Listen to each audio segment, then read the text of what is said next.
Hello, listeners. My name is Joanna, and I am a licensed professional counselor.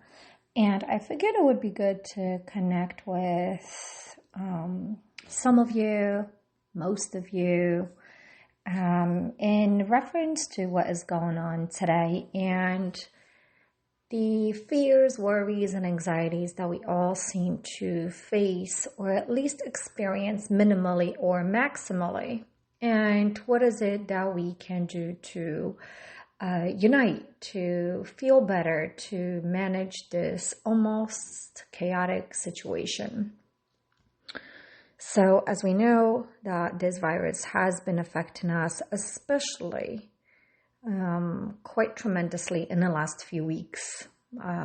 Probably in the last week, 2 weeks, it has really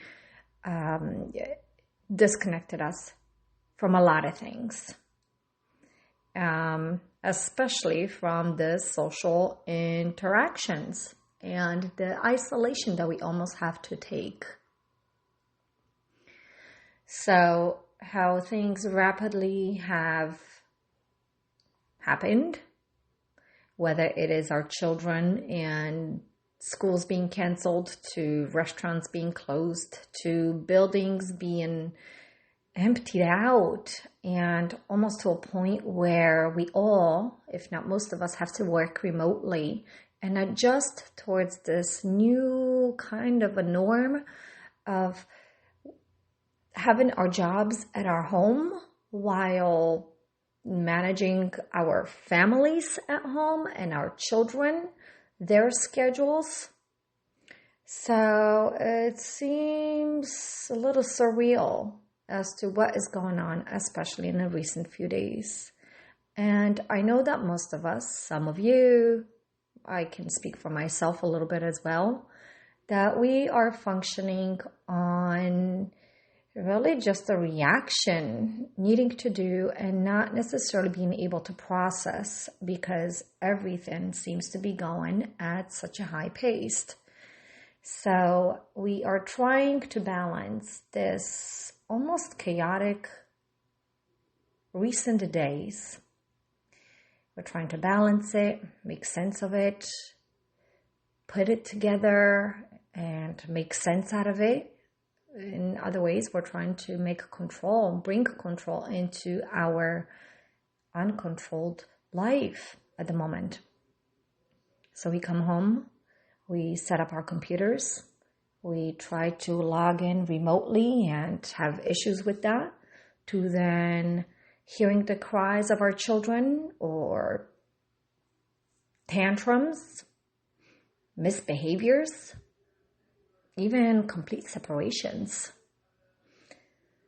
So how do we do this? How do we live in what is now the norm of having our jobs together in our home, our children, our partners, our families?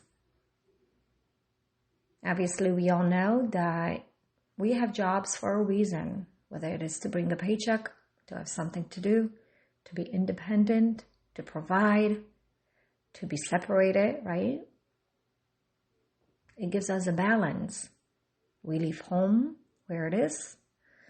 We go to work to separate. We have a balance in some ways. And right now, we don't. So we need to learn how to balance. This virus has really invaded our privacy. It is very near to us. We are worried and fearful and probably frustrated. All of the emotions seem to come all at once.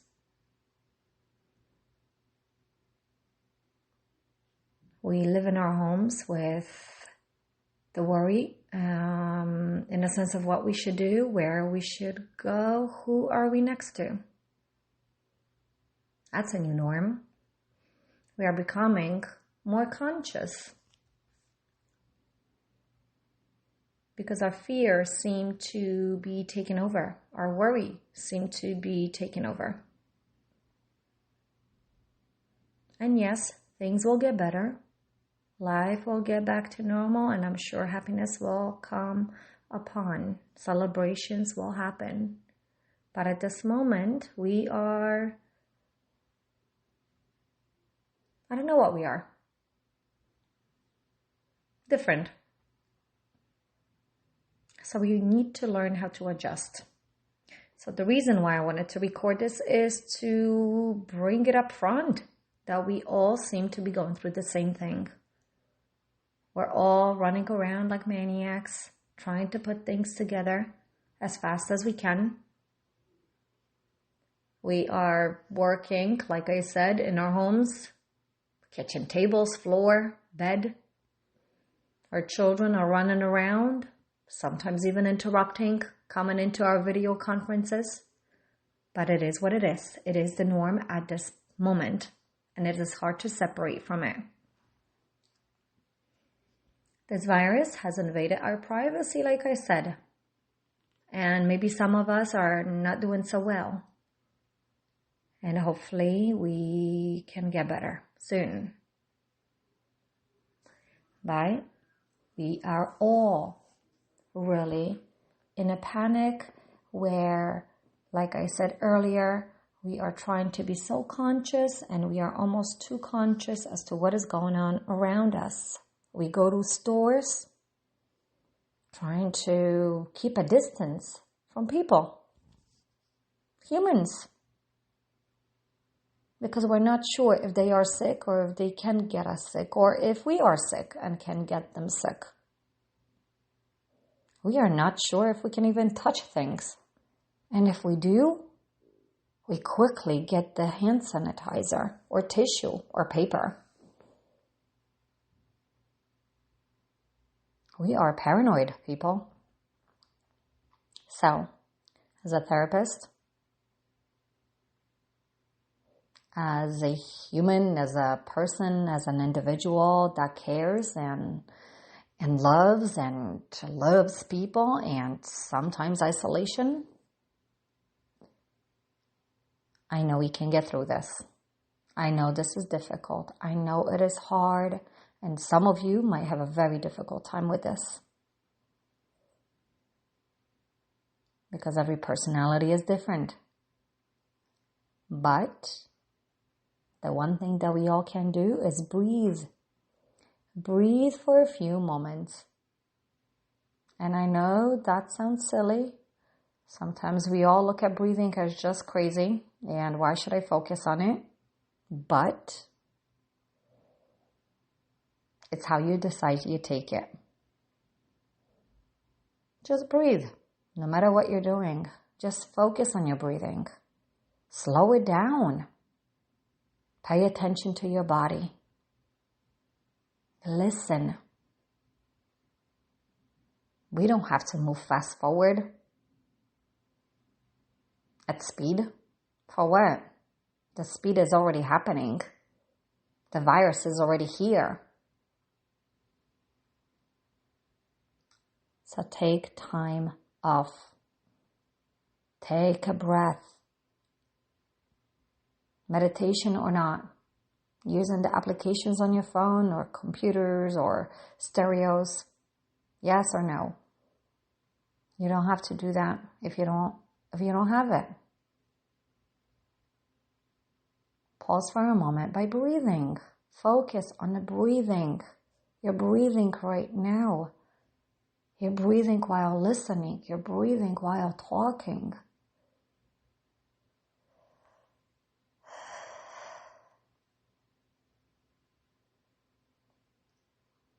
Once again, I know this is hard. I know we are not sure what tomorrow will bring, and we are not sure where control really is at the moment. We can only control what is within our short distance, and that is okay. It provides us that temporary or maybe permanent stability, ability to be calm. I know social distance is applied or needs to be taken seriously for a reason. and we have to learn how to manage it. As humans, this is something that we naturally long for, is to have some form of human interaction. To interact, to speak, to hug, to love people. And we can still do that in limitations, in moderations, whether it is through social media or video calling. So I hope this message just kind of gets through a little bit. It's just my first one, running it through. I am here as a therapist, as a colleague, as a listener, as someone that can speak to you. Someone that hopefully can make you feel a little bit better. And someone that can unite with some of you. This is not forced. This is just a message that whatever is going on right now is in the present moment. And a lot of us are being affected by this. Physically, financially, socially. It's all mutual. It's all common. But I am here to listen to you. And I am here to talk to you. May you all be safe and at peace. And please don't forget to breathe.